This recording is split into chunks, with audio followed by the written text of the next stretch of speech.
Welcome to my channel on the best of fantasy. Today I am reviewing Wolves of the Calla. This is book 5 of the Dark Tower series by Stephen King. If it do ya and say thank you big sigh. I don't know if what I said makes any sense at all, but this review will be spoiler free. Although I will be alluding to characters that appear in earlier books in the series. So, we have, in Wolves of the Calla, moved along the path of the beam. But an important mission for Roland and his quartet takes place in Calla Bryn Sturgis, which has suffered a terrible and mysterious curse for generations. We get some more hints about the backstory of how the world has moved on. We also get a sense of what has been lost. We get some more hints about what is really at stake here in this series. And we also get some real knowledge about what being a gunslinger is all about.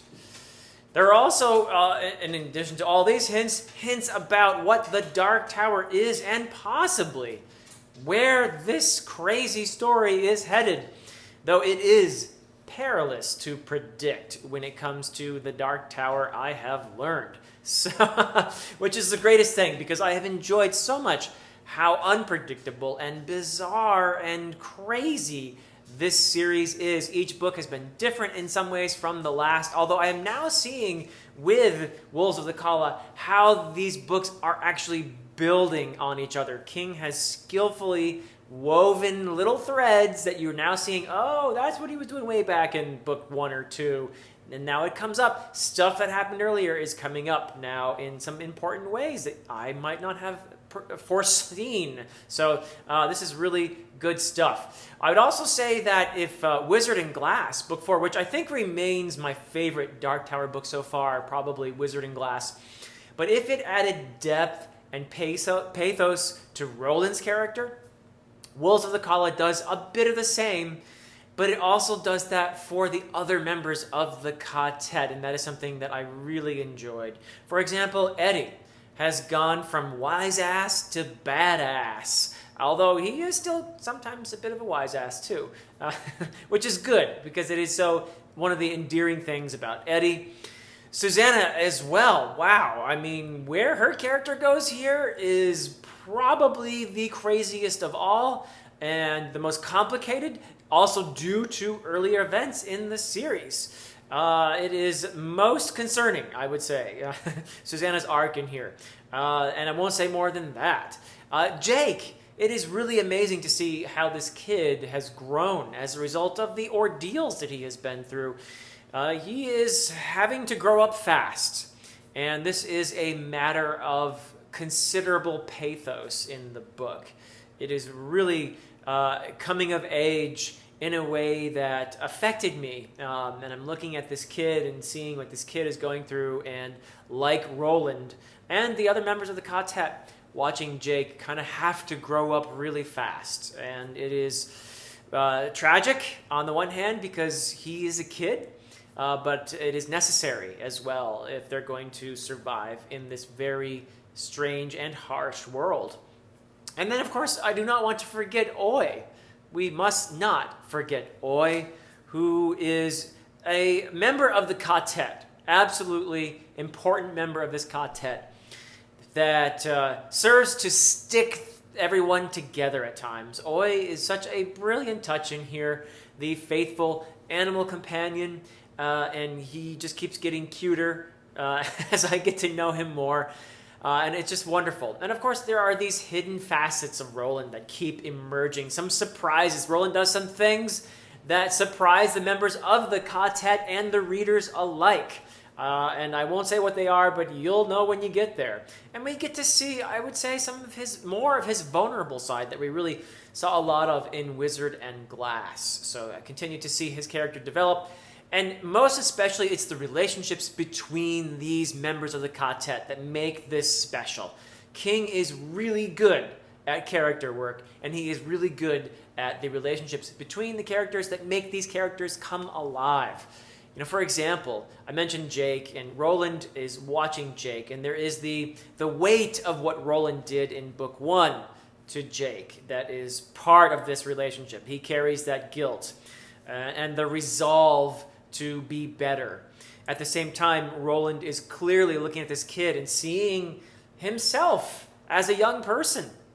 And understanding and feeling pity for Jake is also an extension of feeling for his younger self and how fast he had to grow up under the circumstances of the world moving on. And that is it's a beautiful relationship that is developing between Roland and Jake. And the other members of the quartet as well, Eddie and Susanna.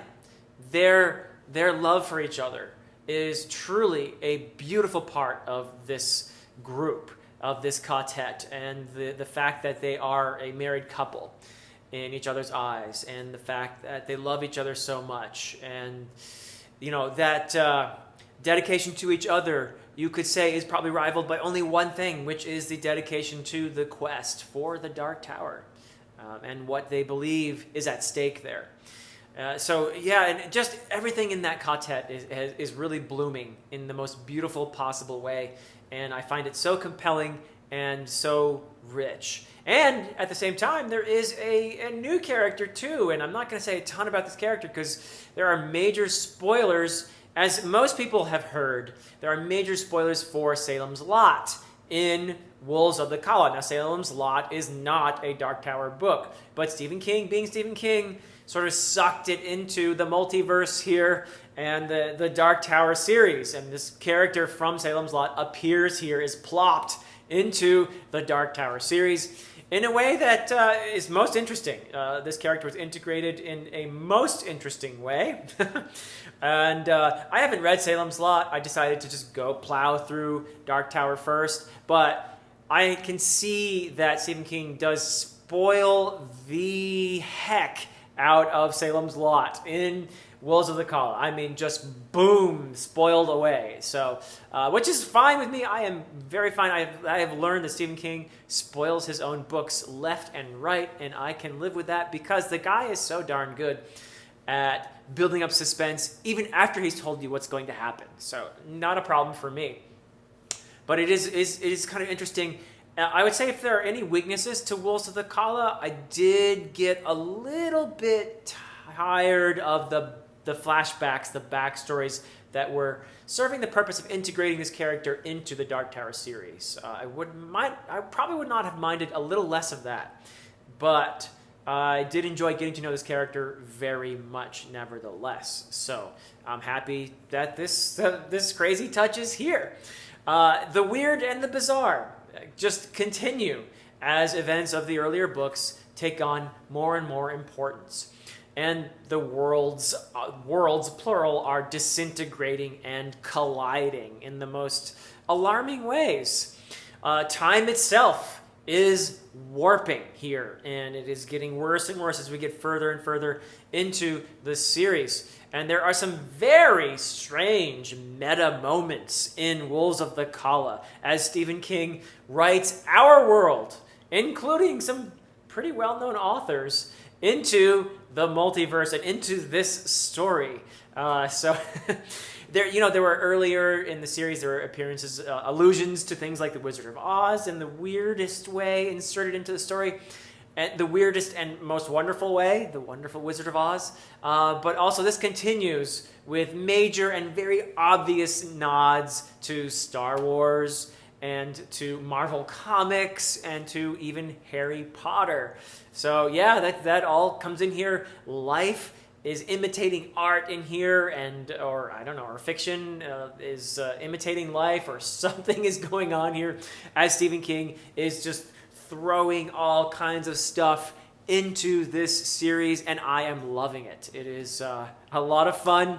It is unpredictable, which is part of why I find this series so compelling and interesting and such a nice break from my usual epic fantasy reads. So yeah, this is great. I am so looking forward to reading Song of Susanna and finding out, because this does end on a bit of a, whoa, I kind of feel like I need to just start reading book 6. I'm going to wait, though, until a month or so from now, and when I'm going to pick up Song of Susanna. But I am very eager to continue on the path of the beam toward the Dark Tower. And that's it for now from me. Until next time.